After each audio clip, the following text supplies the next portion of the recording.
ষষ্ঠ শ্রেণীর প্রিয় শিক্ষার্থী বন্ধুরা, তোমাদের সবাইকে ইউনিক অনলাইন ক্লাসে স্বাগতম। তো আজকের ভিডিওতে তোমাদেরকে ষষ্ঠ শ্রেণীর সাধারণ বিজ্ঞানের প্রথম অধ্যায় নিয়ে কথা বলবো। তোমরা সাধারণ বিজ্ঞান এই জিনিসটাকে তোমরা অনেক স্টুডেন্ট কিন্তু অবহেলা করে থাকো এবং অনেকেই বুঝতে পারো না। বিজ্ঞান কিন্তু অনেকেই বুঝো না। তো তোমাদের জন্য মূলত এই ভিডিওতে তোমাদের যে সৃজনশীল, তোমাদের যে এমসিকিউ গুলো আসে পরীক্ষায়, কোনগুলো দেখে গেলে তুমি 100তে 100 কমন পাবে এবং খুব সহজে কিভাবে এই প্রথম অধ্যায়টা তুমি কমপ্লিট করবে সে বিষয়ে কথা বলবো। তোমাদেরকে বলে রাখি, আমরা কিন্তু ষষ্ঠ শ্রেণীদের সকল বিষয়ের সুপার সাজেশন গুলো দিচ্ছি, যেখান থেকে হচ্ছে তুমি পরীক্ষায় সর্বোচ্চ কমন পাবে। শুধু বিজ্ঞান না, প্রত্যেকটা বিষয়ের উপর আমরা সুন্দর করে তোমাদের জন্য নোট সাজিয়েছি, যেখান থেকে তোমরা সর্বোচ্চ কমন পাবে এবং খুব সহজে তুমি এগুলো আয়ত্ত করতে পারবে। আজকের ক্লাসটা তুমি দেখার পরে বুঝতে পারবে তোমার বিজ্ঞান বইটা কত সহজ। তোমার বিজ্ঞান বই যেটা আছে ওটার আলোকে মূলত আমাদের এই সাজেশনগুলো বা আমাদের এই লেকচার শিটগুলো তৈরি করা। এখানে তোমাদেরকে যতটুকু সম্ভব আমরা খুব সহজ করে এখানে হচ্ছে যে কি এক্সপ্লেন করছি, তো তোমরা এটা দেখলেই বুঝতে পারবে।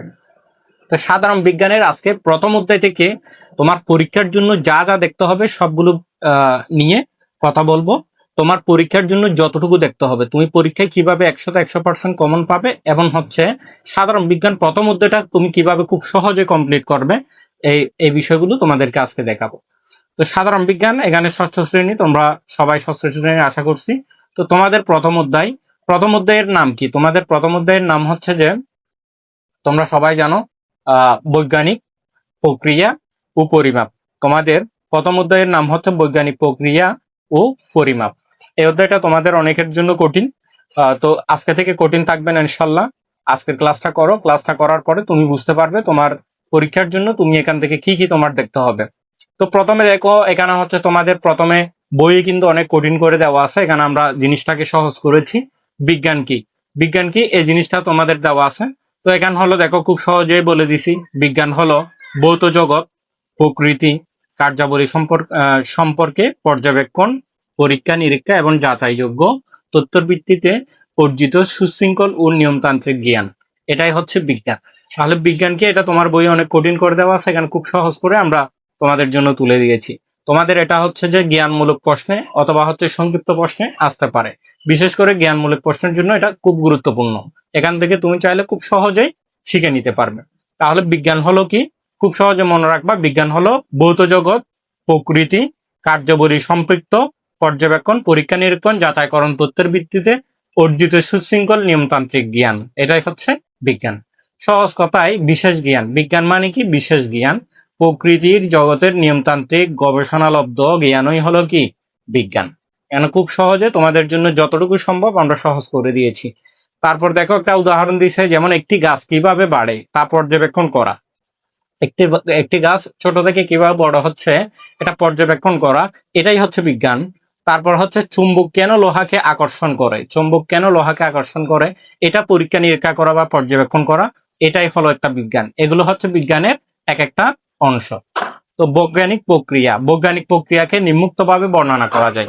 অর্থাৎ তুমি যখন একটা বিষয়কে তুমি হচ্ছে বৈজ্ঞানিক প্রক্রিয়ায় অর্থাৎ বিজ্ঞানটাকে বের করতে চাইবে, তখন হচ্ছে যে তোমার কি করতে হবে, কোন প্রক্রিয়াটা তোমাকে কি করতে হবে, কোন প্রক্রিয়া তোমাকে যেতে হবে, এটা হচ্ছে এখানে তুলে দিয়েছি। প্রথমে তোমাকে সমস্যাটা নির্বাচন করতে হবে, মূলত তুমি কি সমস্যা নিয়ে হচ্ছে বৈজ্ঞানিক প্রক্রিয়াটা করতে চাচ্ছ।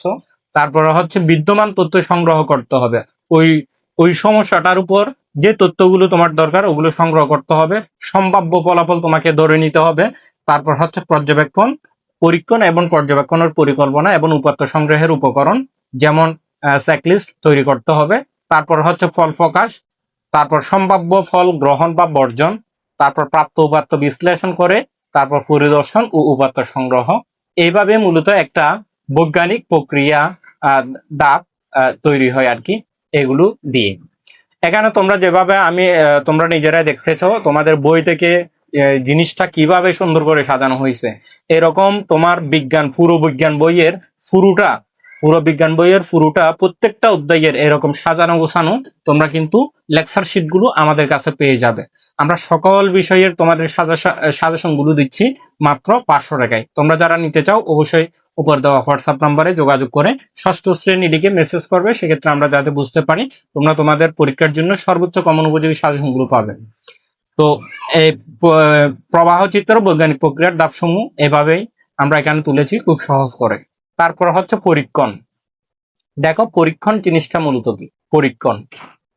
পরীক্ষণ হলো কোনো নির্দিষ্ট বিষয় বা ঘটনার সত্যতা যাচাইয়ের জন্য পরিকল্পিত সুশৃঙ্খল বৈজ্ঞানিক উপায়ে পরীক্ষা নিরীক্ষা করা। অর্থাৎ এক কথা বলতে গেলে বৈজ্ঞানিক প্রক্রিয়ায় বা বৈজ্ঞানিক প্রক্রিয়ার মাধ্যমে কোনো কিছুর পরীক্ষা নিরীক্ষণ করায় কি করা তোমার হচ্ছে পরীক্ষা নিরীক্ষণ করার প্রক্রিয়া, এটাকে বলা হচ্ছে পরীক্ষণ। তো রাশি হচ্ছে ভৌত জগতে যা কিছু পরিমাপ করা যায় তাকে আমরা রাশি বলি। উদাহরণ যেমন টেবিলের দৈর্ঘ্যের পরিমাপ করার সময় দৈর্ঘ্য হলো একটি রাশি। এই রাশিকে পরিমাপের জন্য বিভিন্ন রকমের একক আছে। তাহলে রাশি কি? রাশি হচ্ছে যেমন এখানে উদাহরণ দিয়েছে টেবিলের দৈর্ঘ্য পরিমাপের জন্য যেমন একটা দৈর্ঘ্য প্রয়োজন হয়, এই দৈর্ঘ্যটা হচ্ছে একটা কি? রাশি। অর্থাৎ তোমার হচ্ছে যে একটা জিনিসের সমষ্টি বের করার জন্য বা একটা তোমার হচ্ছে ফলাফল বের করার জন্য যে এককগুলো প্রয়োজন এগুলোই হচ্ছে তোমার এক একটা রাশি।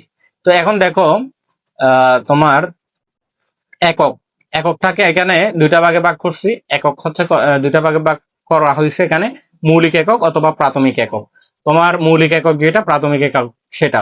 তারপর হচ্ছে যৌগিক একক বা লব্ধ একক। তাহলে যৌগিক একক যেটা, লব্ধ এককও সেটা। এগুলো হচ্ছে কাজ একই, এককের কাজ কি একই, কিন্তু নাম হচ্ছে কি ভিন্ন। নাম হচ্ছে ভিন্ন কিন্তু কাজ একই। এগুলো হচ্ছে কাজ একই। তারপর দেখো এখানে যে বিষয়গুলো তুলে ধরা হয়েছে একটু করে তোমাদেরকে দেখাই। মৌলিক একক, মৌলিক এককটা দেখো। মৌলিক একক হচ্ছে যেই একক অন্য কোনো এককের উপর নির্ভর করে না তাকে আমরা মৌলিক একক বলবো। খুব সহজে দিয়েছি, মৌলিক এককের উদাহরণ দিয়েছি। আমি সবগুলো দেখাচ্ছি না এখানে, কারণ হচ্ছে তোমরা এই শীটগুলো নিয়ে অবশ্যই পড়াশোনা শুরু করবে, এখান থেকে তোমাদের কমন থাকবে। আর তোমরা হচ্ছে যে যারা শীটগুলো নিতে চাচ্ছ না তোমরা অবশ্যই এখান থেকে যে সৃজনশীল গুলো এবং এমসিকিউ গুলো ধরে দিব, ক্লাসটা সম্পূর্ণ দেখতে থাকো, শুধু সেগুলো দেখলেই হয়ে যাবে ইনশাল্লাহ।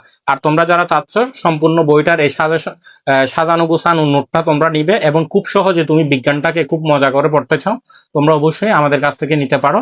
আর আমরা এটা ফ্রিতে দিচ্ছি। ফ্রিতে বলতে যারা আমাদের কাছ থেকে সকল বিষয়ের সাজেশন নিচ্ছে ওখানে সকল বিষয়ের সাজেশনের মধ্যে এগুলোই থাকবে। তো প্রত্যেকটা সাবজেক্ট থেকে আমরা কিন্তু খুব সুন্দর করে এগুলো সাজিয়েছি। তো দেখো অন্যান্য মৌলিক স্তরগুলো যেমন দেখো ভরের একক, সময়ের একক, তাপমাত্রার একক, বিদ্যুৎ প্রবাহের একক, আলোক উজ্জ্বলের একক, পদার্থের পরিমাণের একক, এগুলো হচ্ছে তোমার মৌলিক একক। তারপর হচ্ছে যৌগিক একক। যৌগিক এককের উদাহরণ হচ্ছে একটি বর্গক্ষেত্রের ক্ষেত্রফল পরিমাপের দুটি এককের গুণফলের উপর নির্ভর করে। যেমন দৈর্ঘ্য ও প্রস্থের এককের গুণফল হচ্ছে ক্ষেত্রফল। তারপর হচ্ছে আয়তন। আয়তক্ষেত্র হচ্ছে গুণফল দরকার।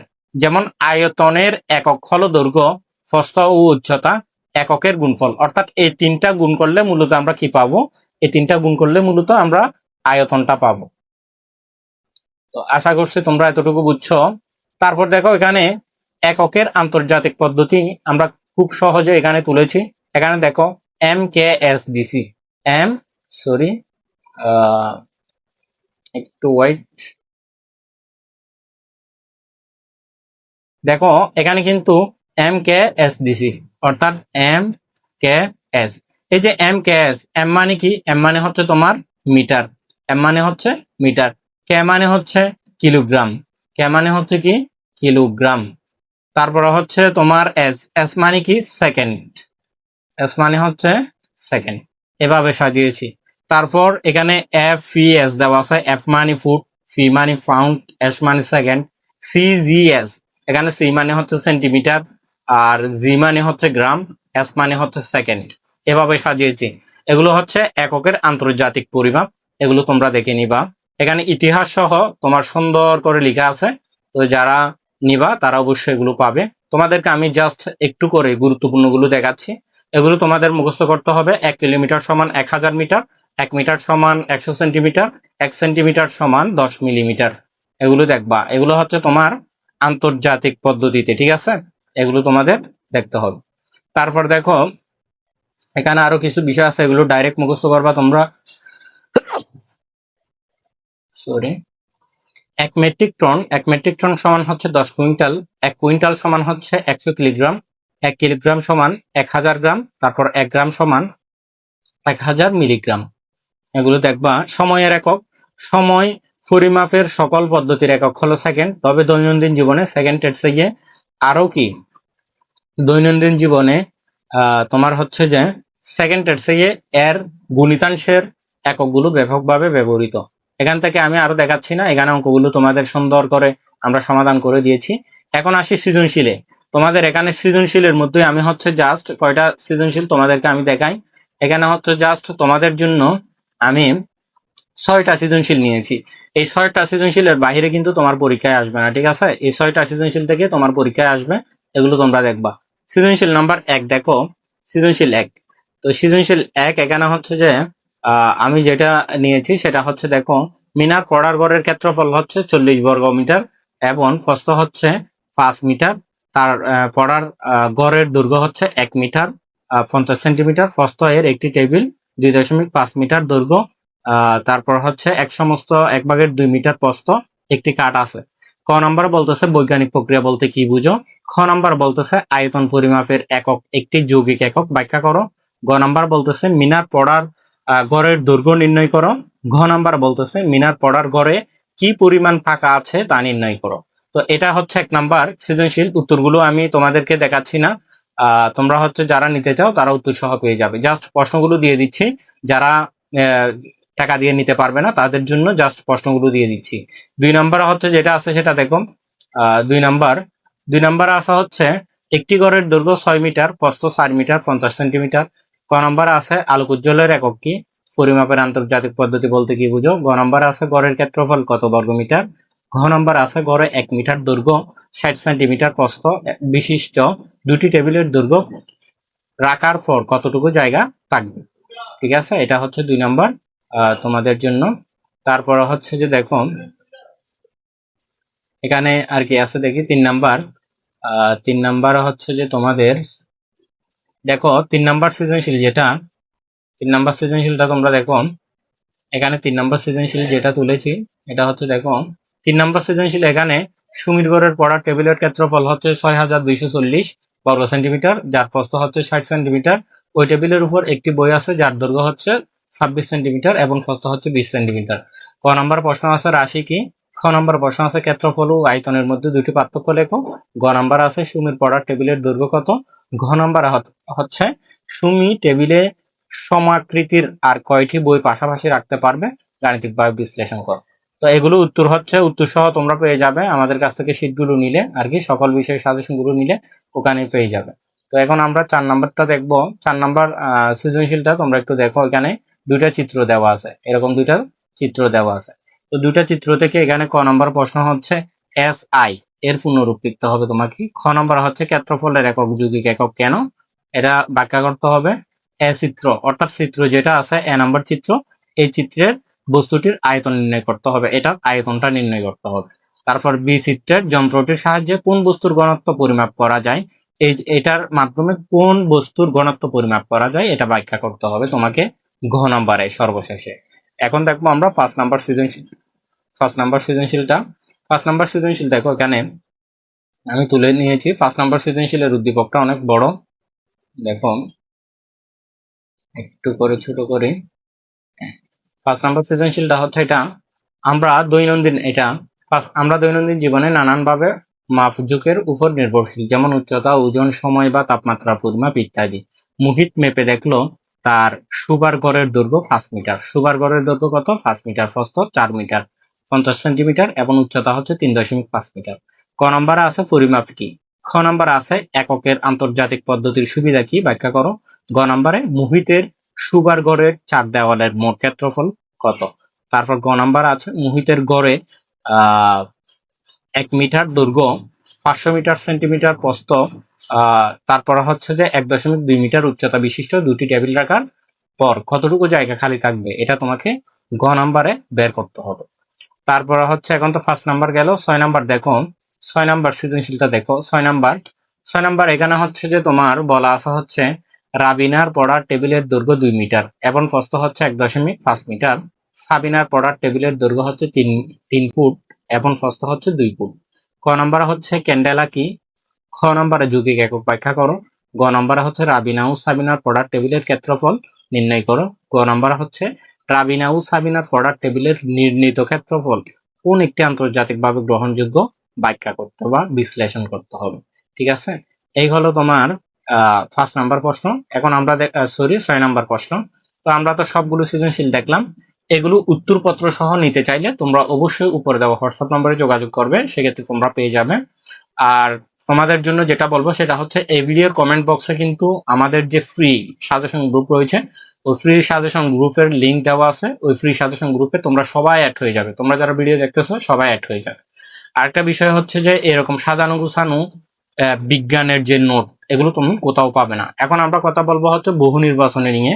তোমাদের যে পরীক্ষা বহু নির্বাচনে আসবে, এগুলোর বাইরে কিন্তু বহু নির্বাচনে আসবে না। ঠিক আছে, এখন আমরা এমসিকিউ নিয়ে কথা বলবো, এগুলোর বাইরে কিন্তু তোমার আসবে না, এতটুকু বলতে পারি। তো দেখো, আমরা হচ্ছে যে বহু নির্বাচনীগুলো দেখবো এখন। বহু নির্বাচনীগুলো দেখি, একটু একটা একটা করে দেখি। প্রথমে যেটা আছে সেটা হচ্ছে খুবই গুরুত্বপূর্ণ, এগুলো খুব মনোযোগ দিয়ে দেখো তোমরা। কোনো কিছু সম্পৃক্ত তথ্যকে বলা হয়, কোনো কিছু সম্পৃক্ত তথ্যকে কি বলা হয়? 1 নম্বরে হচ্ছে জ্ঞান বলা হয়, জ্ঞান।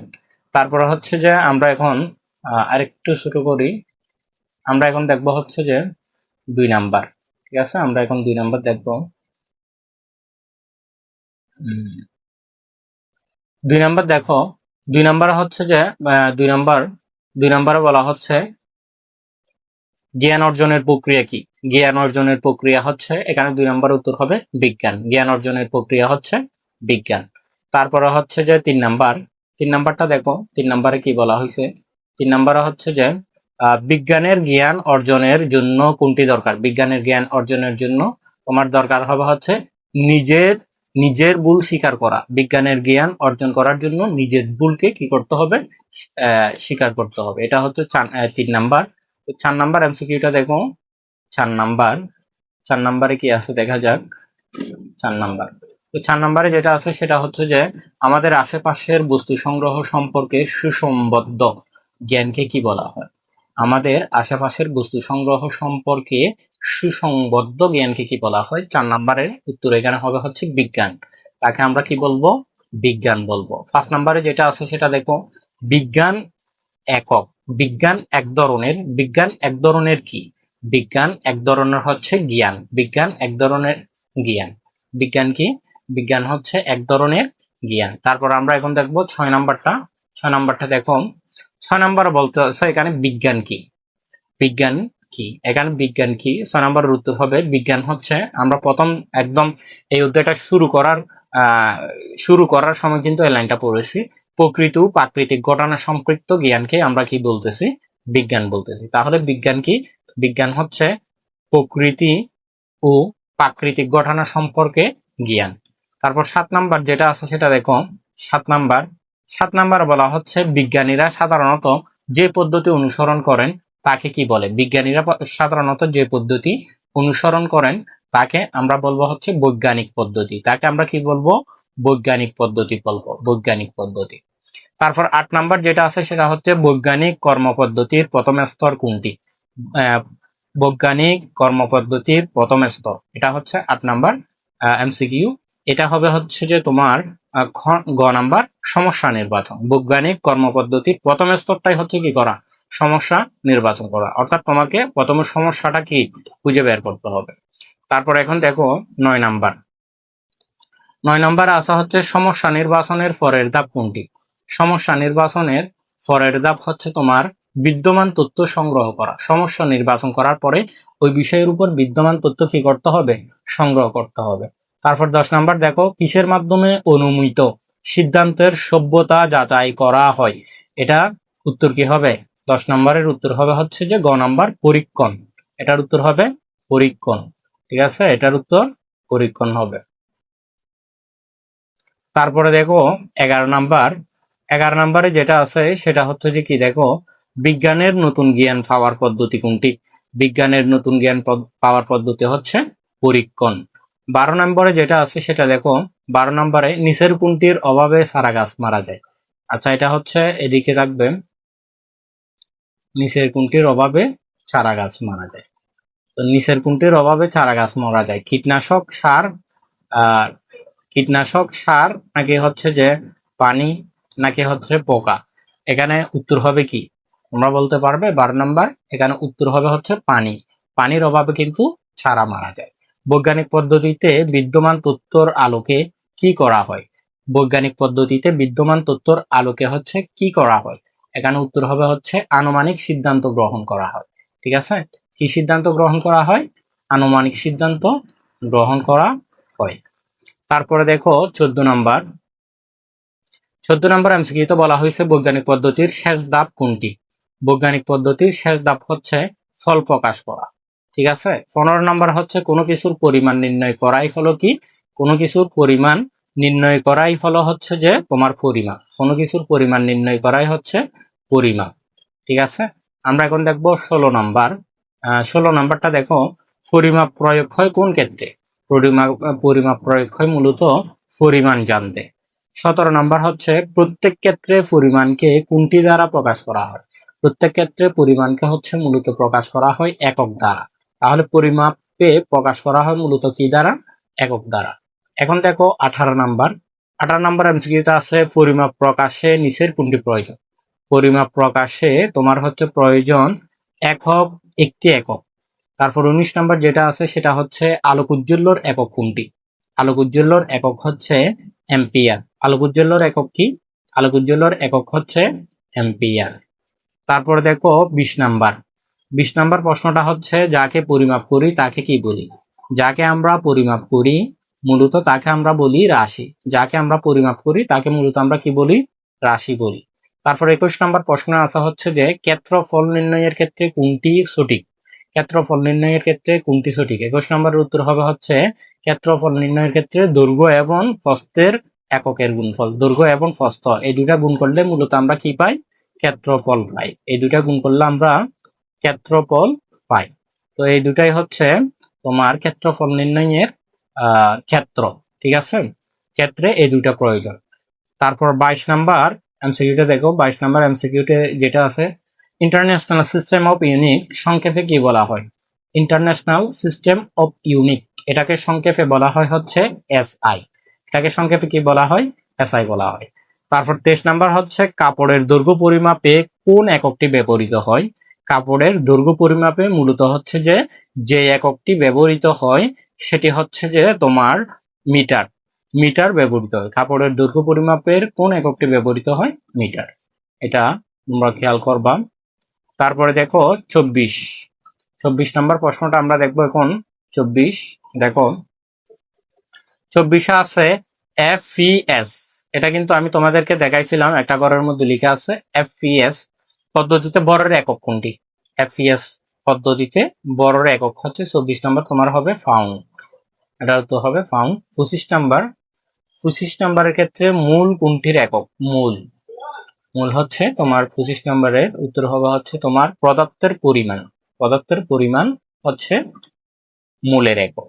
ঠিক আছে, মূল হচ্ছে পদার্থের পরিমাণের একক, এটা দেখবা। তারপর 26 নাম্বার দেখো আন্তর্জাতিক পদ্ধতিতে ভরের একক। আন্তর্জাতিক পদ্ধতিতে ভরের একক হচ্ছে যে 26 নাম্বারের উত্তর হবে কিলোগ্রাম। আন্তর্জাতিক পদ্ধতিতে ভরের একক হচ্ছে কিলোগ্রাম। 27 নাম্বারটা দেখো ওজন ও পরিমাপের আন্তর্জাতিক সংস্থার অফিস কোন দেশে অবস্থিত? এটা তোমাদের যেটুকু ইতিহাস বলছিলাম পড়াই নিয়ে তোমাদেরকে পড়ে নিতে বলছিলাম ওখানের মধ্যে কিন্তু আছে। এই 27 নাম্বার। 27 নাম্বারের উত্তর হবে তোমার হচ্ছে ফ্রান্স। ফ্রান্স। আশা করছি তোমরা এটা বুঝছো। তারপরে দেখো 28, 29, 30 এই তিনটা দেখো। এখানে 28 নম্বরে বলা হচ্ছে যে কম্বরের জন্য ব্যবহৃত একক কোনটি? এখানে কম্বরের জন্য ব্যবহৃত একক হবে 28 নম্বর গ্রাম। 29 নম্বর হচ্ছে যে সিজিএস পদ্ধতিতে বরের একক কোনটি? সিজিএস পদ্ধতিতে বরের একক হবে 29 নম্বর। সিজিএস পদ্ধতিতে বরের একক হচ্ছে গ্রাম। কোনটির একক সকল পদ্ধতিতেই একক? এটা উত্তর হবে 30 নম্বরের উত্তর হবে হচ্ছে যে তোমাদের গ নম্বর সময়। তো তোমাদের আজকের ক্লাসটি এতটুকু। তো তোমাদেরকে এখানে কিন্তু আমি দেখাইলাম তোমরা কিভাবে তোমাদের সাধারণ বিজ্ঞানটাকে খুব সহজে পড়তে পারো। খুব সহজে তোমরা একটা আমাদের এই সাজানো গোছানো একটা হচ্ছে শিট, যেটা হচ্ছে হ্যান্ড নোট, এটা হচ্ছে তোমরা খুব সহজেই বিজ্ঞানটাকে বুঝতে পারবে এইভাবে যদি প্রত্যেকটা অধ্যায় পড়ো।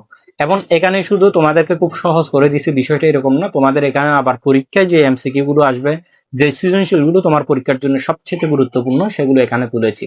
তো তোমাদেরকে আমি অনুরোধ করব তোমরা হচ্ছে সকল বিষয়ের সুপার সাজেশন গুলো, সকল বিষয়ের সাজানো গোছানো নোটগুলো আমাদের কাছ থেকে সংগ্রহ করো। ইনশাল্লাহ তোমরা পরীক্ষায় অনেক ভালো করতে পারবে।